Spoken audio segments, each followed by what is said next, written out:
말라기가 선지자로 부름을 받았을 때가 주전 5세기 무렵입니다. 예수님이 오시기 한 500년 전의 선지자였습니다. 주전 445년에는 느헤미야가 세 번째 포로 귀환을 했던 해입니다. 이스라엘 백성이 남유다가 바벨론에 의해서 멸망당하고 난 뒤에 하나님께서는 이스라엘 백성에게 은혜를 주셔서 포로에서 돌아올 수 있는 기회를 주셨습니다. 세 번의 기회를 주셨는데 1차, 2차, 3차 포로 귀환이라고 합니다. 세 번째 포로 귀환이 주님이 오시기 약 445년경, 그러니까 BC 5세기죠. 이 말라기 선지자가 있었던 시기입니다. 그때 이스라엘 백성이 예루살렘으로 돌아옵니다. 그리고 잘 아시는 것처럼 느헤미야를 중심으로 무너진 예루살렘의 성벽을 다시 재건하는 일들을 성공적으로 마치게 됩니다. 백성들은 이제 마지막으로 하나님의 거룩한 성전만 완성되면 학개 선지자, 스가랴 선지자를 통해서 약속된 말씀처럼 이제 뭔가 천지가 흔들릴 만한, 정말 우리의 가시적으로 확인할 만한 그런 놀라운 축복이 우리 가운데 있을 거야 라고 그들은 기대하기 시작했습니다. 하나님이 어떠신 하나님인가? 우리를 비록 바벨론에 의해서 멸망시킨 것 같았지만 거룩한 그루터기를 남기셔서 우리를 첫 번째, 두 번째, 세 번째 포로 귀환을 하게 하시고, 그리고 느헤미야라는 지도자를 통해서 성벽을 재건하게 하시고, 그리고 이제는 에스라를 통해서 하나님의 말씀을 주시고, 그렇구나, 이제 이 예루살렘 안에 하나님의 거룩한 성전만 완성된다 그러면 하나님이 우리에게 눈에 보이는 가시적인 복을 주실 거야. 그들은 그렇게 기대하고 있었습니다. 그렇지만 그렇게 기대했음에도 불구하고 여전히 바벨론을 무너뜨린 페르시아 제국은 더욱더 강성해졌고, 비록 포로에서 해방이 되었다고는 하지만 페르시아의 그 지배 아래서 그들은 비참한 인생을 살아갈 수밖에 없었습니다. 뭔가 하나님이 세 번의 포로 귀환을 통해서 사인도 주셨고, 우리가 열심히 성벽도 재건했고 성전까지 지었으니까 하나님이 복을 주셔야 되는 것 아니야? 근데 우리의 삶은 너무나 가난하고 궁핍하고 처참했습니다. 하나님의 영광이 유다 민족 가운데서 회복되어지는 것 같은 조짐은 전혀 나타나지는 않았습니다. 뭔가 될 것 같은데, 하나님이 뭔가 사인을 주시는 것 같은데 여전히 나의 삶의 자리는 하나님의 영광이라기보다는 너무나도 힘들고 곤고한 삶의 연속이었죠. 문제는 뭔지 아세요? 시간입니다. 시간이 흘러가면서 유다 백성들은 하나님에게 점점 더 서운한 마음을 가지기 시작했습니다. 그리고 시간이 지나면서 유다 백성들은 하나님이 하신 일들보다는 하나님 때문에 마음이 상하기 시작했습니다. 우리 또한 별반 다르지 않아요. 처음 하나님을 만나고 나서 그 감격했던 첫사랑의 감격과 또 우리 교회를 시작하면서 우리가 가졌던 하나님의 그 은혜들이 인지상정인가요? 시간이 지나면서 어느덧 감사한 내용보다는 원망이 늘어가고, 감사한 내용보다는 불평이 늘어가는 것, 사람은 별반 다르지 않은 것 같습니다. 5세기의 유대인들도 그랬습니다. 남유다 사람들은 과연 하나님은 우리를 도우시는 분이 맞긴 한단 말인가? 하나님은 과연 우리를 도우시는 하나님이 맞는가? 하나님의 마음이 혹 변한 것은 아닌가? 과연 우리가 하나님의 택하신 백성 맞나? 우리가 하나님의 택하신 백성이라면 나의 삶의 자리는 왜 이럴까? 하나님의 그 약속과 언약은 영원하고 신실하다고 하는데 과연 그 약속이 지금도 나의 그 처참한 상황 속에서 여전히 유효한가? 하나님께서는 그 언약을 지금도 중요하게 여기고 계신가? 끊임없이 하나님을 향하여 묻는 것이죠. 서운한 거예요. 하나님께 서운한 거예요. 하나님께 마음이 상하는 거예요. 불안한 질문들이 그들의 마음을 채워갔습니다.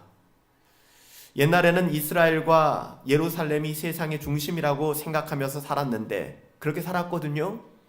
근데 BC 586년에 예루살렘이 바벨론에 의해서 함락당했어요.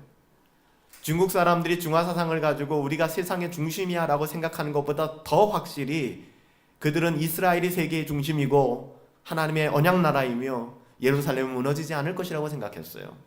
근데 예루살렘이 무너졌거든요. 야, 이제 끝인가 보다 했는데 역시 하나님은 신실하시죠. 세 번의 포로 귀환을 통해서 다시 예루살렘을 회복시키셨어요. 그래서 그들 마음속에, 조그만한 마음속에 아직도 예루살렘이 이 세상의 중심이야. 하나님을 믿고 사는 것이 진짜 중요한 거야. 예배당이, 그리고 교회가 나의 삶의 중심이야. 이렇게 생각하며 살았는데 오랜 포로 생활 속에서, 그리고 작금의 현실을 바라보면서 페르시아 제국이 너무나 멋있는 거예요. 페르시아 제국은 너무나 강성한 거예요. 에돔 족속도 마찬가지인 거예요. 그들의 위용과 영광은 너무나도 대단하고 예루살렘으로 돌아오기는 했지만 자신들이 돌아온 예루살렘은 너무나 형편이 없는 거예요.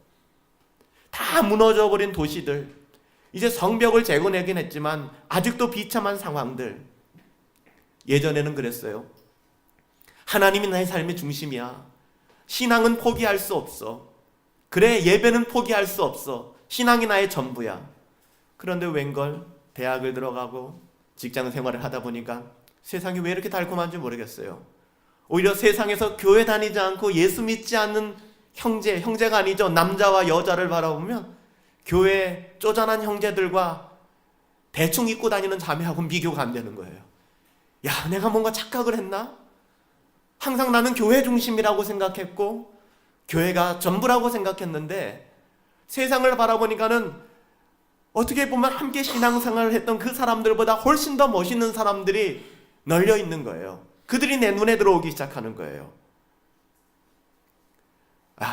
내가 착각했나 보다. 세상에서 주목받지 못하는 나는 하찮은 존재고 교회라는 곳은 그냥 그저 그런 곳이었구나. 여러분, 이스라엘 백성이 우리들의 그런 모습과 같은 모습이었어요. 하나님의 도성이야, 우리는. 하나님의 나라야. 근데 그 자존감과 그 영적인 자랑거리들이 이제는 페르시아 제국을 보면서, 바벨론 제국을 바라보면서, 애굽을 바라보면서, 야, 우리가 너무 못난 거 아니야? 나는 예수 믿는데 왜 이렇게 우리 가정은 잘 안 되지?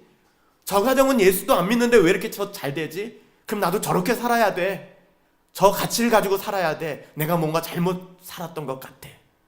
여러분, 우리가 날마다 번민하고 고민하는 것들 아니겠습니까? 나는 예수 믿기 때문에 그렇게 살아갈 수 없고, 나는 예수 믿기 때문에 그렇게 장사할 수 없고, 나는 예수 믿기 때문에 그렇게 할 수 없는 여러 가지 삶의 제약들이 내 속에 있었거든요. 그렇게 살아왔는데 그렇게 살지 않은 사람들의 삶을 보니까 너무 부럽기 시작한 거예요. 저 사람들은 왜 이렇게 잘 되지? 그러면서 우리 스스로 영원한 하나님은 바라보지 못하고 그냥 이 세상에 썩어질 어떠함에 삼손처럼 눈이 멀어버리기 시작하는 거예요. 이스라엘 백성이 지금 바로 그런 상황입니다.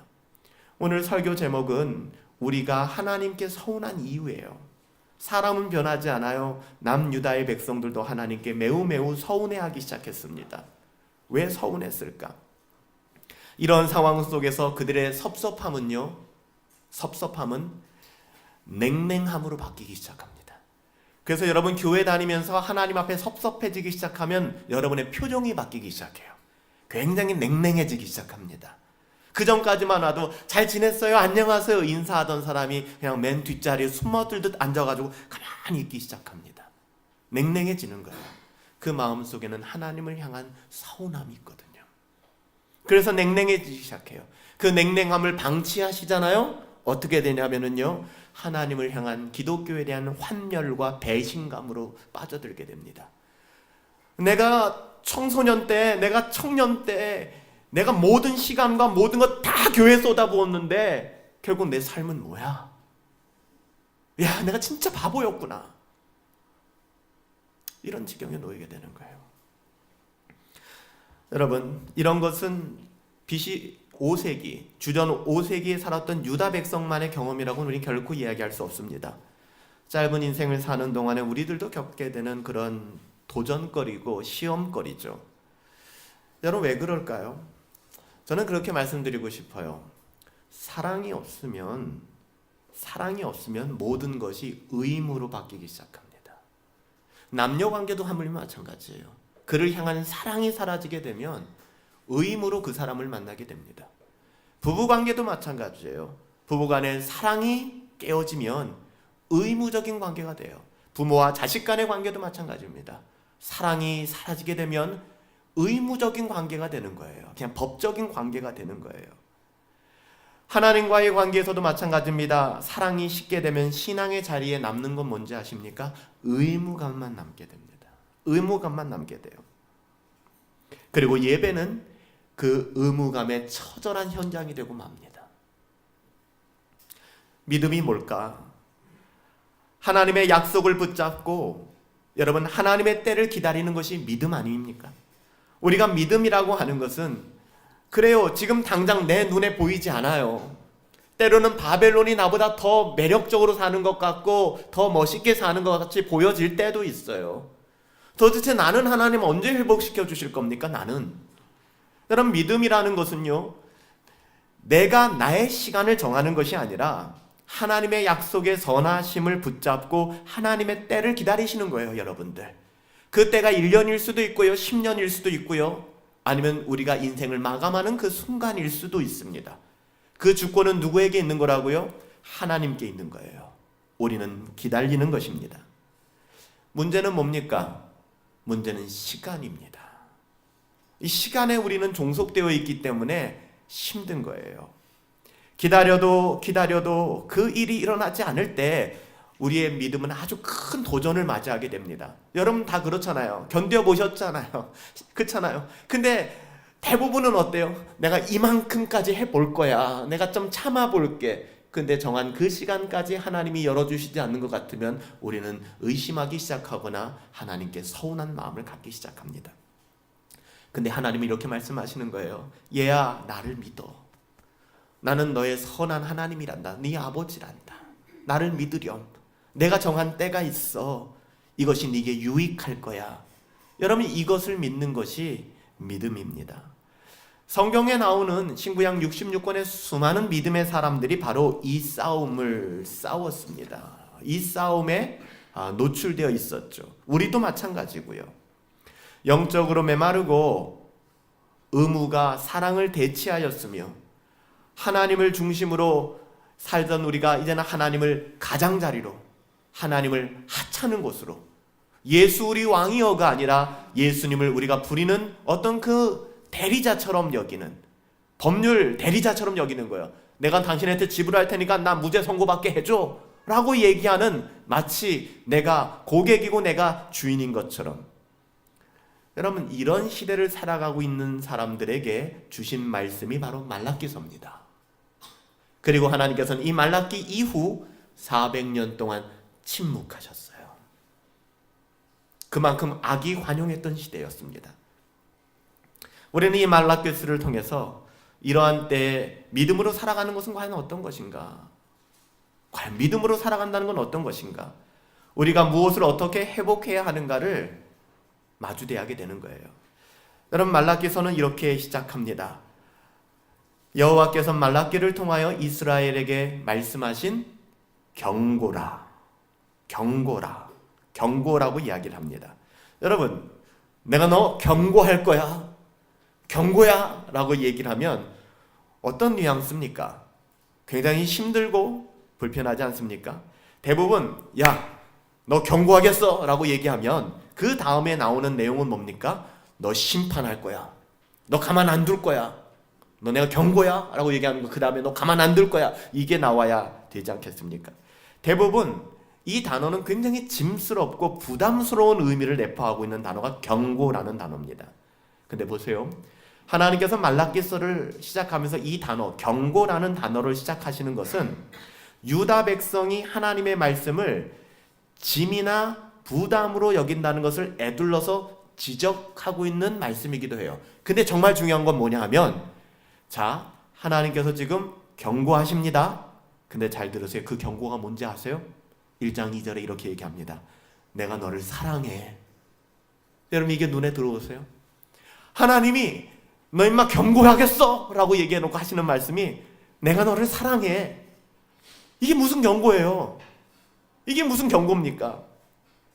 여러분 하나님께서는 마음이 상해서 섭섭해하고 있는 백성들, 자기들 나름대로 그냥 마음 상해가지고 섭섭해하고 있는 백성들에게 하나님의 언약의 사랑, 내 사랑은 변하지 않아 라는 말씀을 확실하게 하시는 거예요. 이걸 경고라고 말씀하시는 거예요. 내가 너를 사랑해. 내가 너를 사랑해. 여러분, 이유가 있어요. 하나님이 이걸 경고라고 말씀하시면서 얘들아 내가 너를 사랑해, 이게 내 경고야 라고 말씀하시는 이유가 있어요. 왠지 아세요? 그 당시 이스라엘 백성 남유다 사람들이 포로에서 귀환해서 어떤 짓을 했는지 아세요? 이 말라기 시대 때 이스라엘 백성들이, 하나님의 백성들이 하나님께 사랑을 증명해 보여달라고 요구하기 시작합니다. 그럼 우리가 아직 죄인 되었을 때에 우리가 그의 아들로 말미암아 구속고 죄사함을 받은 하나님의 언약의 백성들인데, 그 사랑을 받고 있음에도 불구하고 우리는 하나님께 그 사랑을 증명해 달라고 얘기를 하는 거예요. 하나님께서는 그들이 요구하는 대로 내가 너를 사랑하노라 라고 말씀하시면서 이것은 내 경고야 라고 이야기하시는 거예요.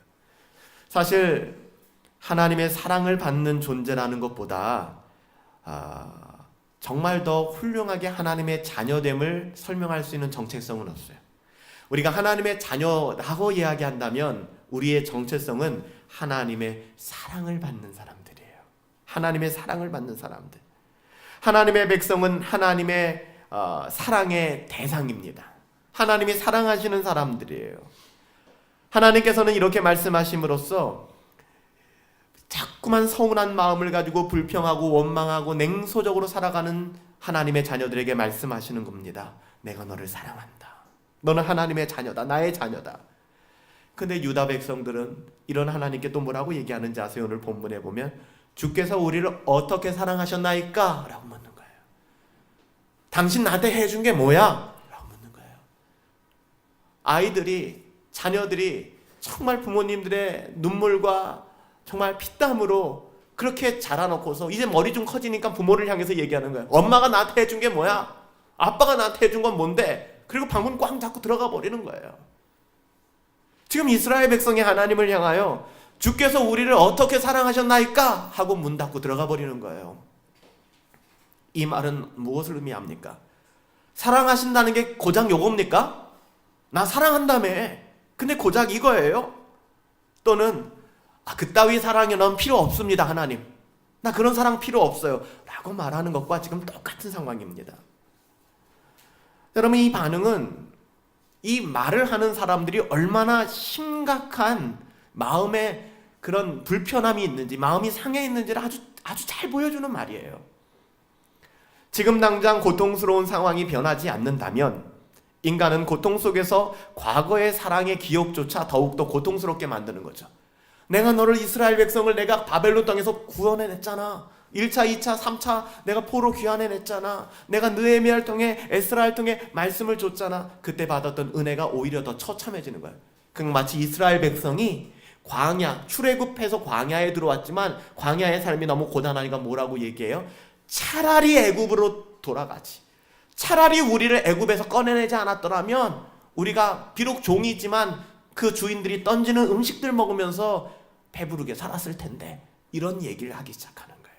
여러분, 힘든 거 알아요. 어려운 거 알아요. 이때 조심해야 될 것은 내 상황이, 내 현실이 너무 힘들고 어렵다는 이유로 과거에 하나님이 주셨던 은혜마저도 도매급 취급해서는 안 된다는 거예요. 그러니까 여전히 우리는 하나님의 은혜를 구해야 되는 것이죠. 하나님은 당신의 사랑이 감정이 아닌, 감정이라면, 하나님의 사랑이 감정이라면 여러분들 수십 번 바뀌었을 거예요. 저 따위 자식들 내가 가만 안 둔다. 내가 사랑이고 뭐고 내가 미쳤지. 그러시고도 남았을 거예요. 근데 여러분, 감사한 것은 하나님의 사랑은 감정의 사랑이 아니라 언약적 사랑입니다. 변하지 않아요. 바뀌지 않는 것입니다. 말라기 3장 6절에 나 여호와는 변하지 아니하나니 그러므로 야곱의 자손들아 너희가 소멸되지 아니하리라. 이것이 얼마나 큰 위로인지 모르겠어요. 언제나 우리가 어떤 상황이 오래 지속되어서 고통당할 때 기억해야 될 것은 변함이 없으신 하나님의 언약적 사랑입니다. 하나님이 나를 사랑하고 계시는구나. 나의 느낌과 감정과 상관없이. 그래서 하나님께서는 야곱과 에서를 언급하고 계신 거예요. 에서의 후손은 누굽니까? 에돔 족속이에요. 에돔. 성경에 보면 에돔 족속이 나오잖아요. 에돔 족속의 시조는 에서입니다. 그렇죠? 야곱의 후손은 이스라엘이죠. 근데 에돔과 이스라엘이 사이가 좋지 않았잖아요. 특히 에돔이 이스라엘이 가는 길을 막 막았잖아요. 그래서 하나님께서 형제의 길을 막고 형제에게 그렇게 부당한 대우를 한 에돔 족속을 하나님이 징계하셨잖아요. 그렇죠? 그 에돔 족속을 말합니다. 그렇죠? 하나님께서는 뭐라고 이야기하십니까? 하나님께서는 야곱을 택하시고 에서를 택하지 않으심은 그들의 선함과 악함, 그들의 기질적인 장점, 단점에 근거한 게 아니라는 거예요. 지금 그 이야기 하는 거예요. 전적으로 야곱을 택한 것은 하나님의 주권이다라고 얘기합니다. 그래서 뭐라고 얘기하냐면 내가 야곱을 사랑하였고 에서는 미워하였다, 사랑해서 제외시켰다라고 얘기합니다. 그리고서 뭐라고 얘기합니까? 에돔 족속을 바라보라. 유다 멸망 당시에 에돔 족속은 유다의 멸망 때문에 반사 이익을 챙겼던 사람들이에요. 그러니까 형제가 망하고 형제가 죽어가는 것으로 말미암아 반사 이익을 챙겼던 사람들이 에돔 사람들이었습니다. 또한 에돔은 바벨론을 도와서 이스라엘을 약탈하였고요. 나쁜 짓 많이 했죠. 그리고 그들의 도주로를 차단하면서 결국에는 유다의 버려진 영토까지 야금야금 차지했던 아주 나쁜 그런 일들을 했던 사람들입니다. 그래서 우리가 볼 때 마치 하나님께서는 에서를 사랑하셨고 야곱을 미워한 것처럼 보이잖아요.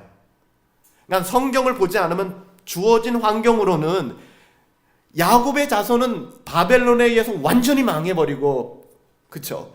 그리고 그들이 망함으로 말미암아 에서의 자손들은 반사 이익을 챙겨서 집 한 채씩 갖게 되는 거예요. 예수 믿는 가정은 아주 쫄딱 망해버렸는데 예수 믿지 않는 가정은 거기서 그 사람들이 망했기 때문에 오히려 반사 이익을 얻고, 그리고 그 사람들을 괴롭히면서 사는 거예요. 세상적인 눈으로 보면 하나님이 에서를 사랑하는구나. 아니면은 하나님 이따위 사랑이라면 야곱의 사랑 난 안 받을래요. 나 겁나요. 안 받을래요. 난 차라리 에서의 사랑 주세요. 난 저렇게 살고 싶어요. 그렇게 생각하실 수도 있어요. 근데 하나님 분명히 말씀하시는 거예요. 내가 택한 것은 야곱이다. 비록 너희의 삶이 지금 고단하고 힘들다 할지라도. 그래서 하나님께서 마치 에서를 사랑하셨고 야곱을 미워하신 것처럼 느꼈을지도 모르겠지만 이것은 자기들이 보고 싶은 것만 보기 때문에 그렇게 해석을 하는 것입니다. 여러분, 에돔의 역사를 제대로 보면 그들은 결국 하나님께서 오늘 본문에도 뭐라고 말씀하세요? 황폐하게 만들겠다. 그들이 애써서 우리가 한번 해보자 라는 마음을 가지고 성을 쌓고 망루를 올리느냐, 내가 불어서 무너뜨려 버릴 것이다. 너희들이 뭔가 해보겠다고 해서 명성을 높여보겠다고 하느냐, 결국 내가 불어서 무너뜨려 버릴 것이다. 너희는 가장 낮은 나라들이 될 것이다. 하나님의 말씀이에요. 여호와의 영원한 진노받은 백성이 되고 맙니다. 이것이 야곱과 에서의 차이예요. 여러분, 야곱의 길을 걸어가고 싶으세요? 에서의 길을 걸어가고 싶으세요? 지금 당장에는 세상의 어떠함으로 보상받는 것을 원하기 때문에 마치 팥죽 한 그릇에 장자권을 팔아넘긴 에서처럼 나 그거 가질래, 차라리. 여러분, 거기에 혈안되어 있지는 않습니까? 여러분, 우리가 지금 어떤 삶을 살든 우리가 어떤 삶의 지경에 놓여져 있던 가장 중요한 것은 하나님이 사랑하시는 사람들이고 하나님의 언약적 사랑 안에 있는 하나님의 자녀들이라는 사실입니다. 이것을 빼앗을 사람들은, 빼앗을 것은 이 세상에 아무것도 없다는 거예요. 이스라엘의 하나님. 여러분들, 그럼에도 불구하고 당시에 남유다는 어떤 지경에 놓였는가? 백성들의 마음이 상하고 하나님을 향한 그들의 마음이 냉담해지고 그들의 예배, 제사죠. 그들의 예배와 제사가 형식적 의무 이상이 되지 못하게 된 것은요, 백성들만의 책임은 아니고요, 뿐만 아니라 제사장들의 타락이 있었습니다. 하나님의 자녀들의 타락이죠. 하나님께서 먼저 제사장들인, 지도자들인 제사장들의 책임을 다루고 계십니다. 오늘 본문 6절부터 마지막까지 그 내용들이 다루어지고 있는데요, 하나님께서는 이렇게 이야기합니다. 제사장과 백성들이 짝을 맞추어 하나님의 이름을 멸시했다. 근데 잘 보세요. 하나님께서는 내 이름을 멸시하는 제사장들아 라고 부르자 제사장들이 뭐라고 얘기하는지 아십니까? 그러니까 제사장들을 부를 때 가슴 아픈 말이잖아. 이렇게 부르는 거예요. 나를 사랑하는 제사장들아 라고 부르는 게 아니라 내 이름을 멸시하는 제사장들아. 나는 이 호칭을 들으면서 너무 두려웠어요. 내가 이렇게 불리우는 것은 아닌가. 내 이름을 멸시하는 목사야, 내 이름을 멸시하는 집사야 라는 호칭으로 우리가 불리운다면 너무 두려운 일 아닙니까? 여러분, 제사장들은 어떤 사람들입니까? 좀 더 거룩해야 되는 사람들이고 좀 더 구별된 사람들이어야 하지 않습니까? 근데 오히려 그 제사장이라는 사람들을 부르시는데 내 이름을 멸시하는 제사장들아 라고 부르십니다. 그렇게 부르자 제사장들은 주여 용서하여 주십시오, 회개합니다, 이렇게 나가는 것이 아니라 뭐라고 얘기하냐면 우리가 어떻게 주의 이름을 멸시하였나이까? 라고 묻는 거예요. 내가 뭘 잘못했는데? 라고 묻는 거예요. 이만하면 됐잖아? 라고 묻는 거예요. 그리고 뭐라는 거예요? 증거를 보여봐. 나는 그래도 이만하면 신앙성을 나는 괜찮게 하는 거예요. 증거를 보여봐 라고 얘기하는 거죠. 여러분, 말라기서를 짧지 않은 책이에요. 오늘 집에 가서 한번 일독해보세요. 말라기서는요, 하나님이 말씀하실 때마다, 하나님이 지적하실 때마다 말대꾸를 합니다. 단 한 번도 주여 두렵습니다 이런 말이 안 나와요. 내가 어떻게 그렇게 했나이까? 내가 뭐 하나이까? 이렇게 이야기하는 거예요. 여러분, 이게 이들의 마음 상태를, 신앙에 있어서도 마찬가지예요. 뭔가 권면을 듣거나 말씀을 들을 때 우리의 태도가 저 뭐야? 도대체 내가 뭘? 우리도 똑같은 말라기 시대의 상황을 살아가는 것과 별반 다른 것이 아니에요.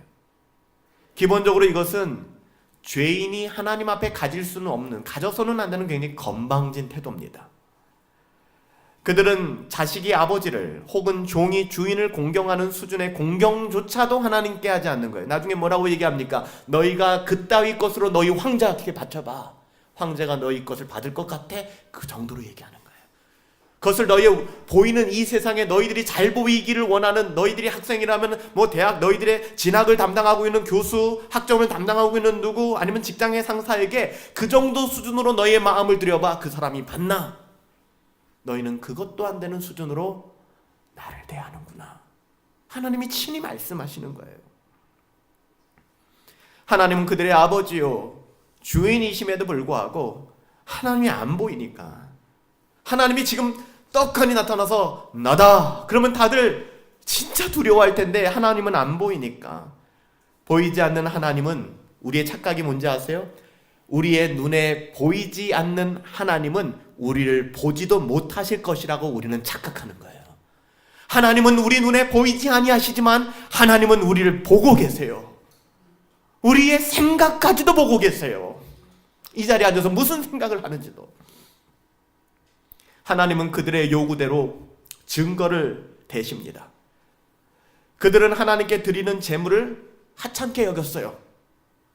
쉽게 얘기하면 냈을 거 다 쓰고 남는 거, 그거 하나님께 드렸습니다. 이스라엘 백성이 하나님께 드리는 제물을 하찮게 여겼어요. 아무거나 드리면 되는 거지 뭐 대충 받으셔. 그래서 그 당시에 남유다 사람들이 어떻게 제사를 드렸는지 아십니까? 제물을 바쳐야 되잖아요. 제물을 바쳐야 되는데 딱 자기의 우리를, 양 우리를 살펴보니까 이거는 새끼를 잘 낳을 것 같아. 너무나 새끼를 잘 낳을 것 같은 암컷이야. 이거 바치면 안 돼. 왜? 얘는 새끼를 많이 낳아서 내가 더 많은 양들을 가져야 되니까. 어디 보자. 뭐가 있지? 아이고 저놈 다리를 좀 저네. 오케이, 저놈 택하자.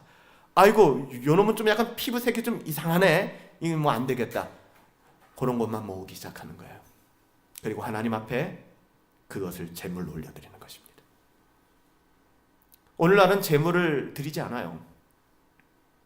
근데 우리의 삶에 시간 나니까 예배 드리지 뭐. 나 시간이 안 되니까 예배 오늘 못 드릴 것 같아요. 제가 이번에는 좀 괜찮으니까 이 정도 연보하죠. 뭐.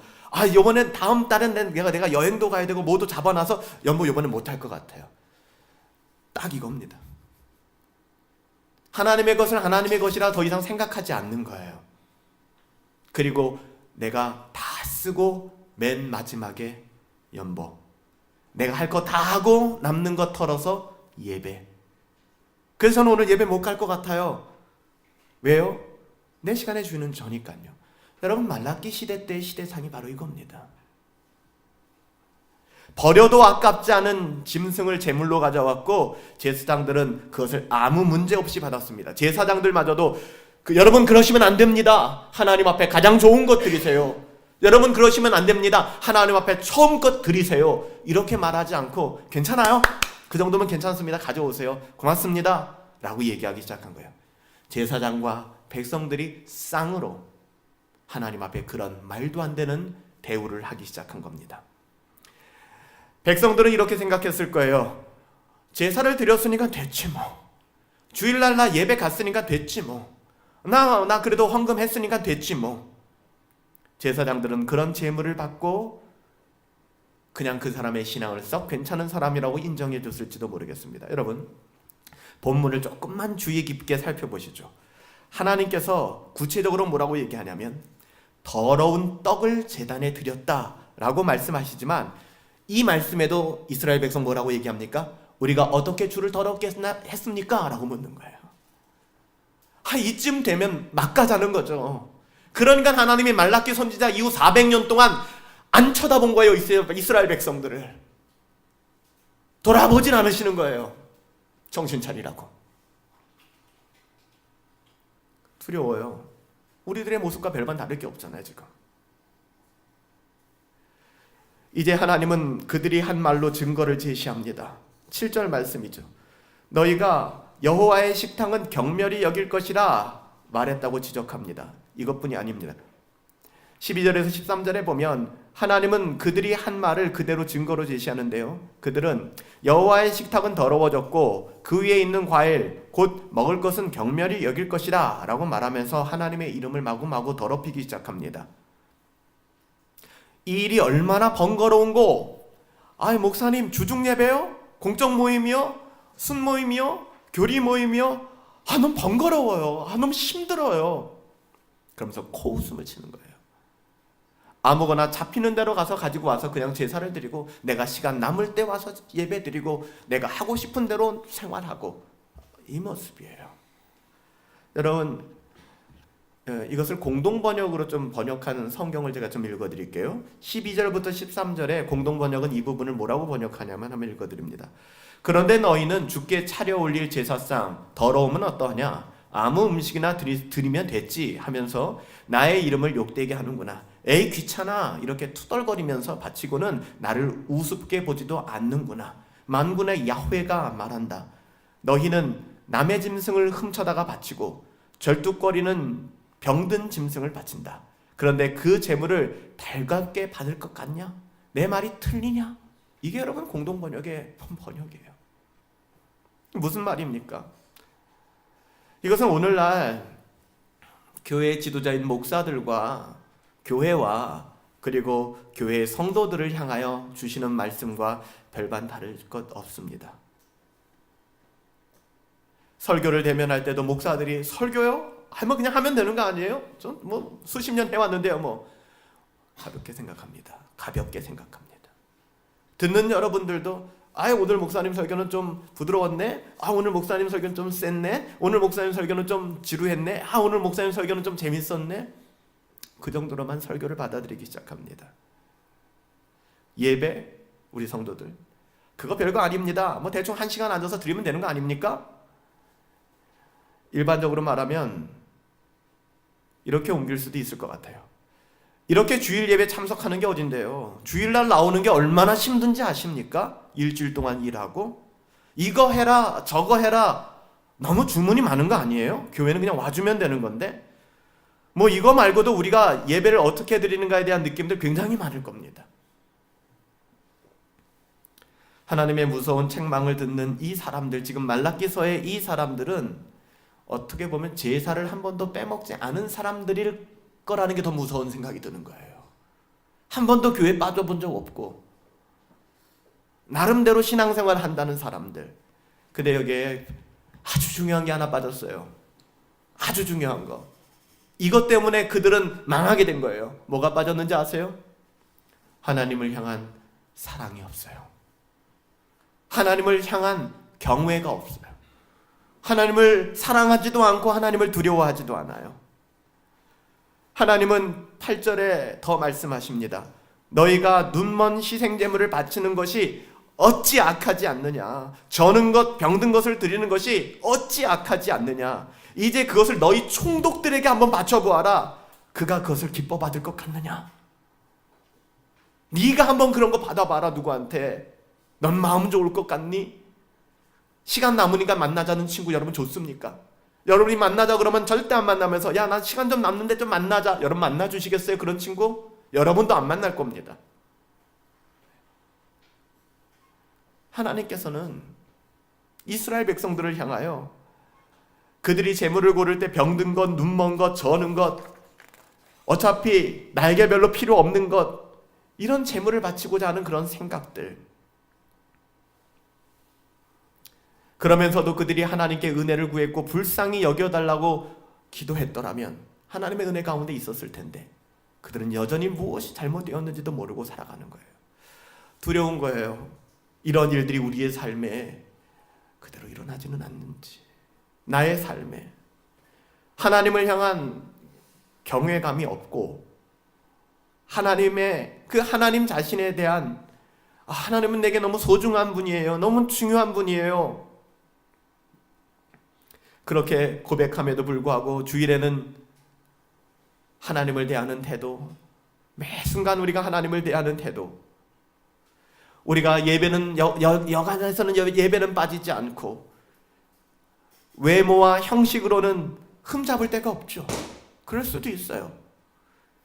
매일마다 아침 말씀 묵상하실 수도 있고 주중 예배 안 빠지고 힘쓰실 수도 있고 꼬박꼬박 여러분들이 작정한 금액만큼 교회에 연보를 할 수도 있으시고요. 여러분 그것이 다라고 생각하십니까? 제사장이나 유다 백성들이나 그 마음의 중심 하나님을 향한 경외심이 없었어요. 하나님을 사랑하지도 않았어요. 그래놓고 이들은 이렇게 얘기하는 거예요. 자기들이 빠짐없이 재물을 가지고 나와서 제사를 드렸기 때문에 이 사실에 근거해서 하나님께서는 나의 기도에 응답하셔야만 해. 하나님께서는 때로 진노하시고 우리를 사랑하시기 때문에 만지시는 모든 과정들을 이해 못하는 거예요. 왜 이해 못할까요? 나를 못 보니까. 저는 양을 바치고 남는 시간을 드리고 적당히 종교 생활을 하면서 하나님께 할 만큼 하고 있다라고 생각하는 우리들. 그러면서 왜 내 삶은 어려운 거야? 내 삶은 왜 이 지경인 거야? 왜 나에겐 평안이 없는 거야? 하나님 이러실 수 있습니까? 라고 말하는 마치 유다 백성들과 전혀 다를 것이 없는 우리의 삶의 모습들.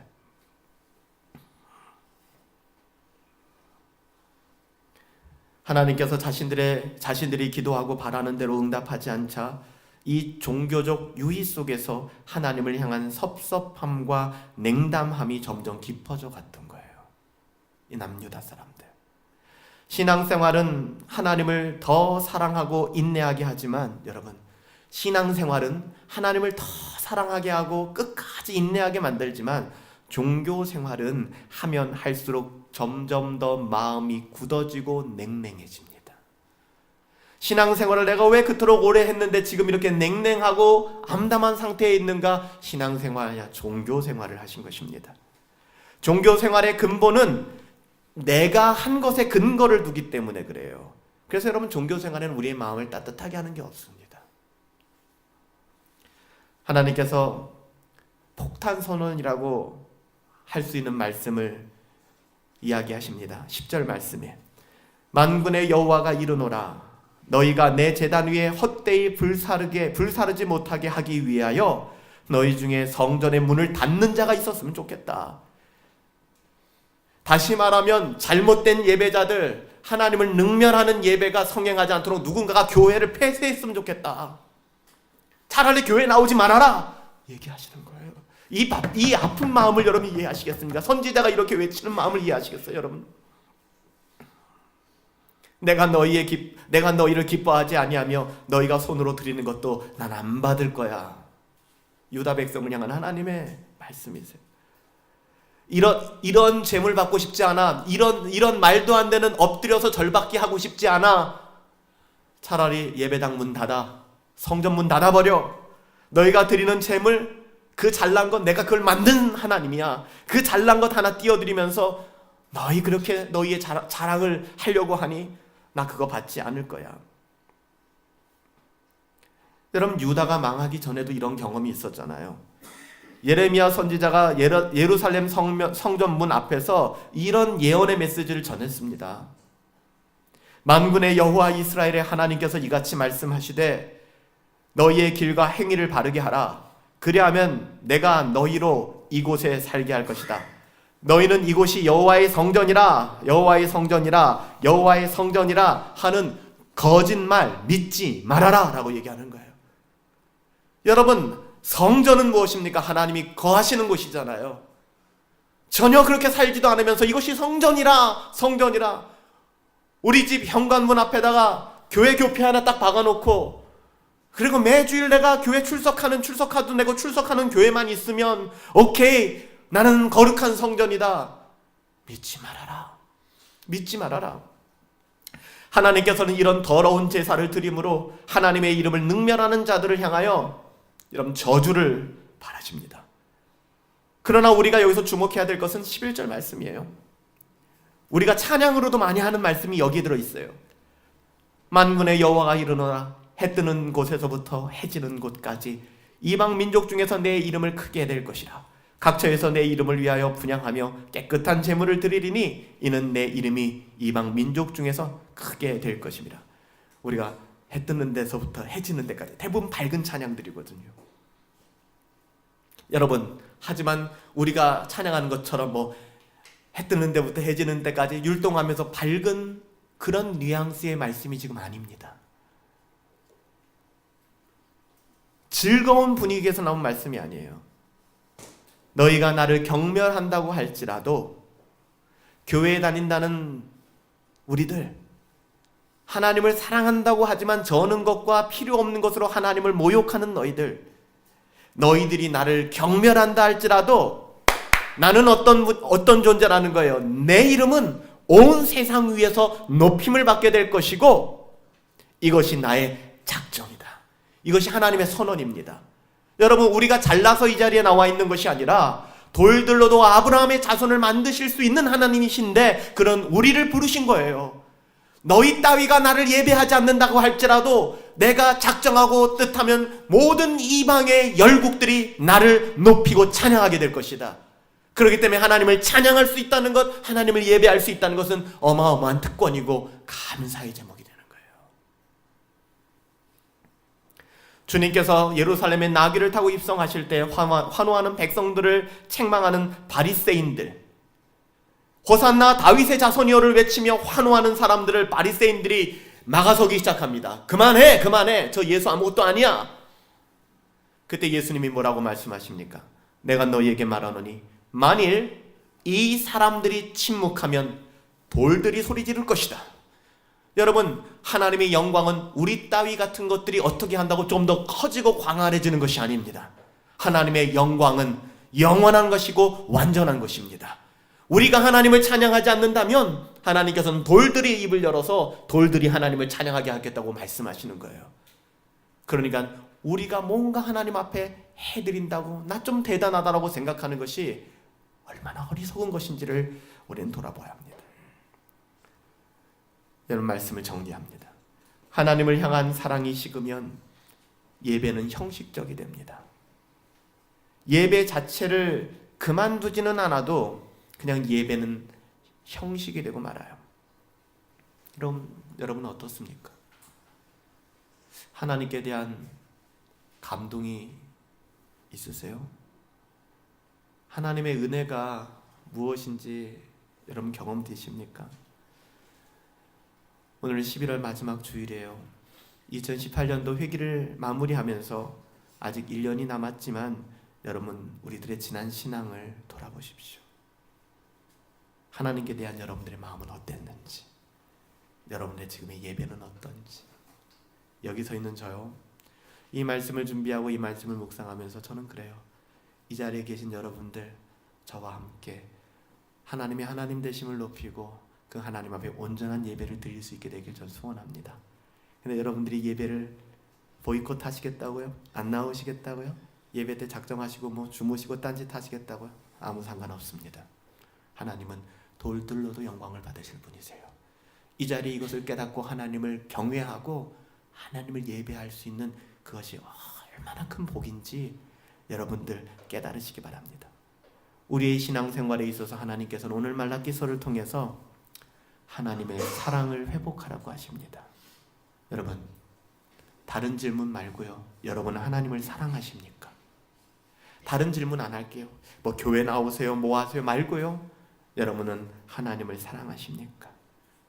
우리 신앙생활의 모든 것을 다 내려놓고 우리가 던져야 될 질문이 뭔지 아세요? 나는 하나님을 사랑하는가? 하나님은 우리를 사랑하세요. 나는 하나님을 사랑하는가? 예수님 믿으세요? 라고 질문하면 여기 있는 대부분의 사람들이 주저없이 네, 예수님 믿습니다. 여러분, 유다 백성들도 마찬가지였을 거예요. 너희들은 제사의 의무를 다 하고 있는가? 그들은 이구동성으로 네, 우리는 제사 드리고 있습니다 라고 얘기했을 것입니다. 그러나 하나님은 그렇게 접근하지 않으셨어요. 마치 예수님을 부인하고 마음이 상하고 깊은 낙심에 빠진 베드로를 회복시키기 위해서 예수님이, 부활하신 예수님이 하신 말씀 뭐죠? 내가 나를 사랑하느냐 그러셨어요. 야 베드로, 너 나 믿어? 야 베드로, 너 나 신뢰해? 아니에요. 너 나 사랑하니? 여러분, 베드로를 향하여 3번씩이나 너 나 사랑하니? 여러분, 예수님께서요, 이 시몬 베드로 아닙니까? 이름이 시몬이잖아요. 시몬이잖아요. 근데 거기에 별명을 베드로라고 지어주신 거잖아요. 근데 항상 이 신약 성경에 보면 베드로가 성령 충만하여서 하나님의 뜻대로, 주님 뜻대로 살아갈 때는 베드로야! 막 이렇게 부르세요. 근데 조금 얘가 이상할 때는 시몬아 이렇게 부르십니다. 요한의 아들 시몬아. 아주 철저한 인간적인 모습의 베드로를 부르신 거예요. 요한의 아들 시몬아, 네가 나를 사랑하니? 오늘도 하나님께서는 우리에게 그 질문을 던지시는 거예요. 물론 우리가 하나님을 믿는다면 하나님을 사랑하는 것은 당연합니다. 그럼에도 불구하고 왜 우리가 믿는다고 하는 것과 사랑한다는 것의 간극이 이렇게 커버렸을까요? 믿는다고는 하는데 왜 사랑하지는 않는 것일까요? 도대체 어디가 고장난 것일까요? 이 고장난 것을 고치시기 위하여 하나님께서는 주전 400년 전에 말라기 선지자를 남유다에게 보내신 것입니다. 그리고 이 문제를 다루시려고 하나님은 내가 너희를 사랑하였노라 라고 경고하시는 거예요. 내가 너를 사랑한다. 변함없는 하나님의 언약적 사랑이 우리가 하나님의 사랑, 우리에 대한 하나님의 사랑의 근거가 되기 때문입니다. 사랑하는 여러분들, 유다처럼 우리는 하나님께 섭섭한 마음을 가지고 살아가지는 않습니까? 때로는 하나님께 화가 나 있지는 않습니까? 하나님께서 우리를 사랑하지 않는다라고 느끼시지는 않습니까? 지난 시간 2018년도 그리고 우리가 살아온 인생의 족적을 바라보시며 지난 모든 삶의 순간순간을 믿음의 눈으로 돌아보시고 하나님의 신실하심과 선하심, 우리들을 향하신 하나님의 사랑을 깨달을 수 있도록 여러분 기도하시기 바랍니다. 우리가 구할 것은요, 하나님 아버지, 우리에게 하나님을 향한 그 사랑을 회복시켜 주세요. 여러분, 이것이 우리의 기도 제목 되길 바랍니다. 하나님을 향한 그 사랑이 회복되게 하여 주시옵소서. 첫사랑이 회복되게 하여 주시옵소서. 변함없는 하나님의 사랑이 회복되어지고 맛보아 누릴 수 있도록 인도해 주세요. 주님께서 말라기 선지자를 통하여 여전히, 그리고 오늘 이 시간에 모인 여러분들에게 여전히 하시는 말씀, 내가 너를 사랑하노라. 여러분, 이 말씀 기억하시며 하나님의 사랑을 회복할 수 있게 되기를 예수님의 이름으로 축복합니다.